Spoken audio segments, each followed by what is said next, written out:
Ta'ala Sang Maha Pencipta memiliki banyak alam. Maka kita kalau membaca surat Al-Fatihah, Alhamdulillahi Rabbil Alamin, segala puji bagi Allah pemilik semesta alam. Jadi bukan alam semesta, tapi semesta alam. Artinya banyak alam yang lain. Nah, alam semesta ini termasuk alam dunia. Sedangkan Allah memiliki alam-alam lain selain alam ini. Nah, ibu-ibu yang dimuliakan oleh Allah, ini bisa diingat-ingat. Kalau mau dicatat ya boleh, kalau tidak ya diingat saja. Yang pertama, Allah memiliki alam namanya alam azali. Dan para ulama sudah menyampaikan juga bahwa alam azali ini alam di mana sebelum semua diciptakan. Jadi semua ini belum ada. Langit bumi belum ada, malaikat belum ada, manusia belum ada, surga neraka juga belum ada. Semua belum ada. Nah, ketiadaan ini disebut dengan alam azali. Dan kemudian setelah itu Allah baru memulai penciptaannya. Nah, Allah menciptakan makhluk pertama kali. Nah, para ulama beda pendapat, tapi yang masyhur yang pertama Allah ciptakan adalah Al-Qalam namanya. Al-Qalam itu artinya pena. Maka di dalam Al-Quran ada juz 29 surat Al-Qalam, artinya pena. Di riwayat lain Allah menciptakan makhluk pertama yaitu air. Allah juga menciptakan berbagai macam penciptaan setelah Allah menciptakan Al-Qalam. Kemudian Allah menuliskan semua yang akan diciptakannya, lengkap dengan segala sesuatunya. Nah, ini ada alam pertama namanya alam azali. Kemudian Allah menciptakan setelah itu ciptaan-ciptaan lainnya. Nah, manusia ini termasuk ciptaan Allah yang paling terakhir. Sebelumnya sudah Allah ciptakan malaikat, ada jin, ada binatang, ada tumbuhan. Nah, yang terakhir manusia. Nah, manusia ini ada alam yang sebelum datang ke dunia ini namanya alam ruh. Jadi setelah alam azali ada namanya alam ruh, alam arwah. Di mana Allah menciptakan semua manusia itu di alam ruh. Jadi janjane manusia yang akan lahir 30 tahun lagi, 50 tahun lagi, besok itu sudah ada semua di alam roh. Jadi semua sudah diciptakan dulu, baru nanti keluar secara bergiliran. Artinya sesuai dengan waktu yang ditentukan. Jadi kalau kita punya anak kita nanti punya anak berarti cucu, atau cucu kita punya anak berarti cicit, semua itu sudah diciptakan. Hanya gilirannya kapan tidak ada yang tahu. Nah, jadi semua di alam roh ini, semua yang akan diciptakan Allah sudah ada. Jadi manusia dari Adam alaihissalam hingga akhir zaman kiamat terjadi, itu semua sudah diciptakan. Nah, mereka ada di alam roh. Nah, saat itu Allah sudah berfirman, Alastu birabbikum qalu bala syahidna. Allah berfirman kepada semua ruh yang ada itu, apakah aku ini Tuhanmu, kata Allah. Kemudian semua ruh menjawab, bala, benar ya Allah, syahidna, kami bersaksi.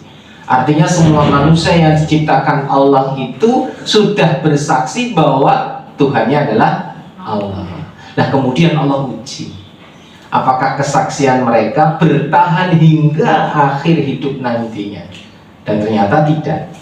Ada yang tetap beriman, ada yang malah menolak iman.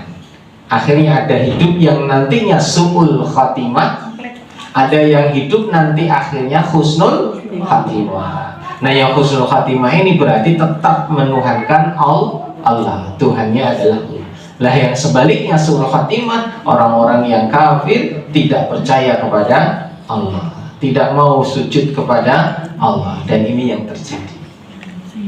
Nah, setelah Allah menciptakan manusia di alam ruh, kemudian Allah ciptakan manusia, bukan ciptakan ya, Allah pindahkan lagi manusia ke alam rahim. Ini alam satu lagi ya. Jadi setelah ada alam azali, kemudian alam ruh. Setelah itu Allah ciptakan alam rahim, di mana ruh-ruh yang tadi yang sudah ada di alam ruh secara bergiliran dipindah ke alam rahim. Sehingga manusia itu lahir berawal dari rahim seorang ibu, kecuali Nabi Adam dan Ibu Hawa.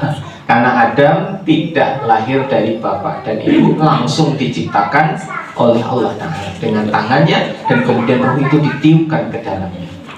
Nah, kalau Ibu Hawa dari tulang rusuknya Nabi Adam alaihissalam. Setelah itu beranak pinak melalui rahim seorang ibu.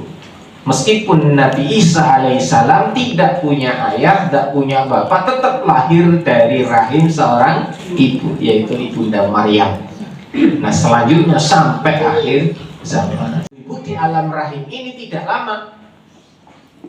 Kalau di alam ruh, Allahu a'lam, nggak ada yang tahu berapa lama di alam ruh. Nah, alam azali apalagi, wong belum ada apa-apa.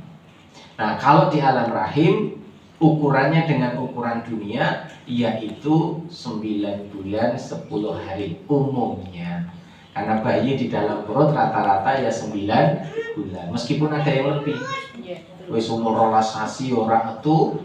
Ono sing 6 sasi wis metu dan lain sebagainya. Tapi rata-rata 9 bulan. Nah, setelah lahir ke dunia, maka mulailah perjalanan manusia dengan ujiannya. Tadi di alam ruh ditanya siapa Tuhanmu? Allah. Nah, coba sekarang saya uji. Dilahirkan ke dunia, Allah uji. Alladzi khalaqal mauta wal hayata liyabluwakum ayyukum ahsanu amala. Allah ciptakan mati dan hidup untuk menguji kamu sekalian, siapa yang paling baik amalnya. Nah, di dunia inilah tempatnya ujian. Maka nanti semua akan ngunduh apa yang telah dia kerjakan. Nah, berapa lama Allah uji manusia? Tiap orang beda-beda. Jalanan berikutnya di alam barzah. Nah, alam barzah ini namanya alam kubur, alam transit sebelum alam akhirat. Nah, ini yang terakhir. Jadi alam dunia pindah ke alam barzah, habis itu nanti pindah lagi ke alam akhirat.